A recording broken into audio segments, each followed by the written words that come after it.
Stephenas Hawkingas, vienas garsiausių pasaulio mokslininkų, teigia, jog žmonės iš tikrųjų gali pabėgti nuo juodųjų skylių, o ne juose įstrigti. Tiesa, kaip rašoma Independent, kosmoso keliautojai patekę į juodosios skylės gniaužtus neturėtų galimybės sugrįžti į savo dabartinę visatą. Anot Hawkingo, atsidūrus tokioje padėtyje, kosmoso keliautojai turėtų šansą atsidurti kažkur kitur, ką mokslininkas įvardija kaip alternatyvią visatą. Remiantis Hawkingo mintimis galima daryti išvadą, jog juodosios skylės iš tiesų nėra tokios juodos, kaip žmonės iš tikrųjų galvoja. Jos gali būti žmonijos durys į kitą dimensiją.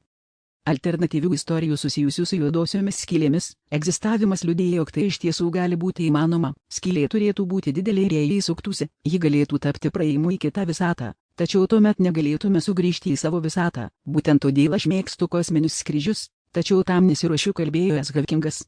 Šis Hawkingo teiginys yra bandymas atsakyti į probleminį klausimą, kuris ilgą laiką kankino fizikus. Jie ilgą laiką laužė galvas, kas nutinka daiktams, kuomet jie atsiduria už horizonto, ten iš kur netgi negali sugrįžti šviesa.